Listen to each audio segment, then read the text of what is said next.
తాకట్లో ఉన్న మీ బంగారాన్ని విడిపించి ఆ రోజు ఆన్లైన్ రేటుకి కొంటాం. Sharma gold company. నమస్తే, welcome to Suman TV. Hare Krishna. ప్రస్తుతం మనతో పాటు ప్రణవానంద ప్రభుజీ ఉన్నారు. ముంబైలోని గోవర్ధన్ ఇకో విలేజ్ ఆశ్రమంలో వారు సేవ చేస్తూ ఉంటారు.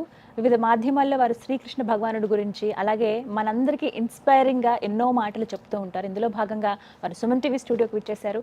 ఎన్నో విషయాలు వారి మాటల్లో విని తెలుసుకుందాం. హరే కృష్ణ ప్రభుజీ. హరే కృష్ణ.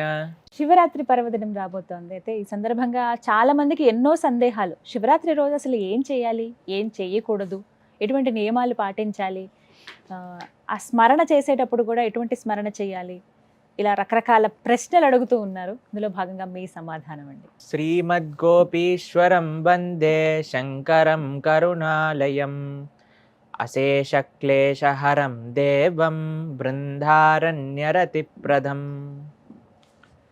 మనకి బృందారణ్యంలో గోపేశ్వర్ మహాదేవ్ అనే ఒక ఆలయాన్ని మనం దర్శనం చేసుకుంటాం. బృందావనానికి క్షేత్రపాలకుడు అన్నమాట. బృందావన పరిక్రమ చేసేటప్పుడు ముందు గోపేశ్వర్ మహాదేవ్కే ప్రణామం చేసుకొని వెళ్తారన్నమాట. ఆయన రాసలీలలో పాల్గొనే ఇచ్చతో వచ్చారు.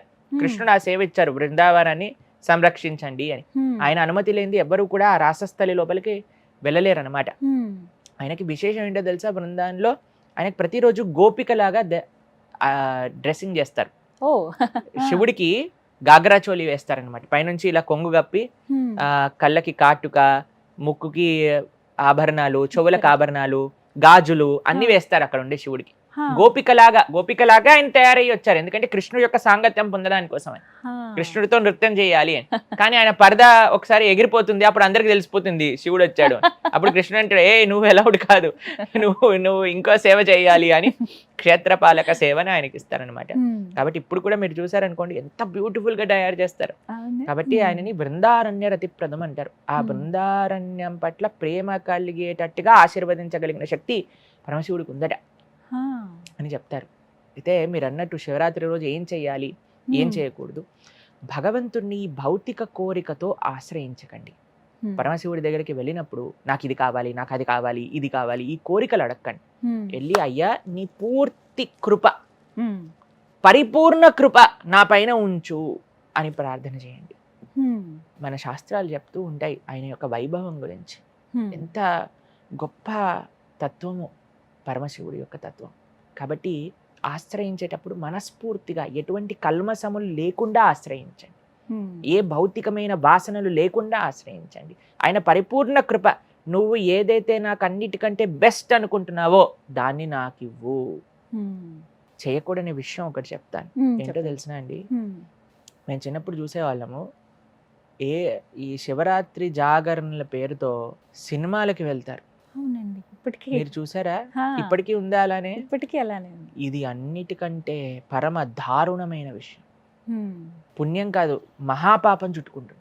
ఎందుకు అని అంటే చూడండి, అదొక ఆధ్యాత్మిక శక్తితో సర్చార్జ్ అయిన సమయం అనమాట. ఎందుకంటే లింగోద్భవ కాలము అని చెప్తారు రాత్రిపూట. ఎలా అయితే కృష్ణుడు 12 o'clock జన్మోత్సవాలు చేస్తారో, శివరాత్రి రోజు కూడా రాత్రికి అభిషేకం చేసే పరంపర ఉందండి. ఆ సమయంలో సినిమా థియేటర్లో కూర్చొని చూపించే చెత్త అంతా చూస్తున్నారంటే ఎంత జాగరణ చేయమన్నది ఆ భగవన్నామ స్మరణ చేసుకోవాలి, ఏదో భజన చేసుకోవాలి, ఆలయంలో ఉండాలి, ఏదో ఒక ఆధ్యాత్మిక కార్యక్రమంలో ఉండాలి.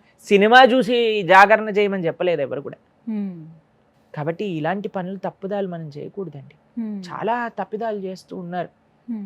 భగవంతుడి పేరుతో మనం స్టాంప్ వేసుకొని మనకు కావాల్సినవన్నీ చేస్తూ ఉన్నారనమాట. అయితే కొంతమంది శివుడికి సంబంధించిన చిత్రాలు ఏవి చూస్తూ ఉంటారు, అవి కూడా తప్పేనా అండి అని అడుగుతూ ఉంటారు. ప్రభుజీ, మీకు మంచి మార్గం, శివుడే ఉన్నప్పుడు శివుడికి సంబంధించిన చిత్రం ఎందుకు చూడాలి మీరు? సాక్షాత్తుగా వెళ్ళి ఆలయంలో కూర్చోవచ్చు కదా.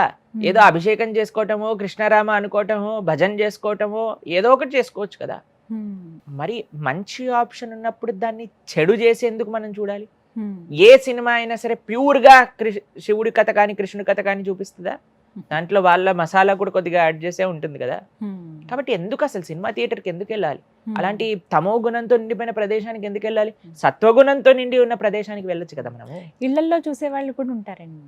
అదే చెప్తున్నా, ఎక్కడ చూసినా సినిమానే. కాబట్టి ఎక్కడైతే ఆధ్యాత్మికమైన కార్యక్రమాలు జరుగుతున్నాయో అక్కడికి వెళ్ళాలి. ఎవరైతే జాగరణ ఉండాలి అని అనుకుంటున్నవారు. కాబట్టి భౌతికమైన కోరికలతో ఆశ్రయించకండి.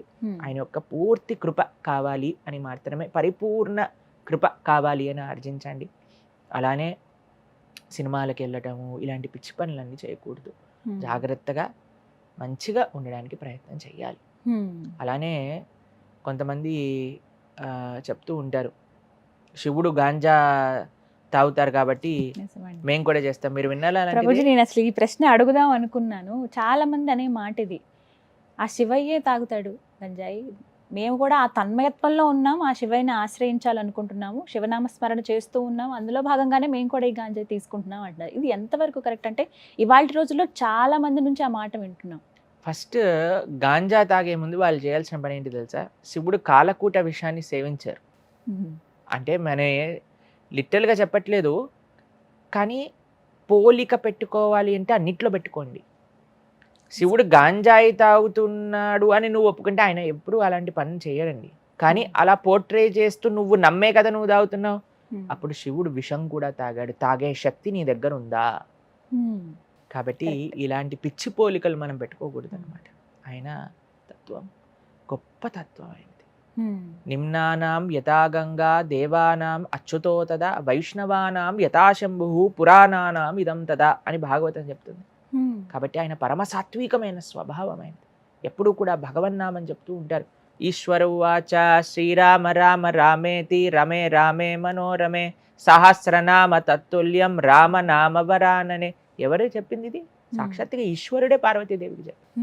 కాబట్టి ఎప్పుడు కూడా ధ్యానం చేస్తూ ఉంటారు. చూసారు కదా మీరు ఎప్పుడైనా శివుడు ఫోటో? కాబట్టి ఆయన ఎప్పుడు కూడా ధ్యానంలో ఉంటారు, ఎప్పుడు కూడా నామ జపంలో ఉంటారు. కాబట్టి అటువంటి ఆయనను తీసుకెళ్ళి ఈయన గాంజాయి తాగేవాడు, అది చేస్తాడు, ఇది చేస్తాడు, ఇలాంటివి. ఇదంతా ఏంటంటే అండి, మనిషి యొక్క సెన్స్ గ్రాటిఫికేషన్ని అథెంటిసిటీ చేసేయాలి అనే ఒక ప్రయత్నం అనమాట. కాబట్టి ఎప్పుడూ శాస్త్రంలో అలా లేదు. మనం అలాంటి తప్పిదాలు చేయకూడదు. మీ అందరికీ కూడా శివరాత్రి శుభాకాంక్షలు. చాలా చక్కగా వివరించారు ప్రభుజీ. హరే కృష్ణ. హరే కృష్ణ.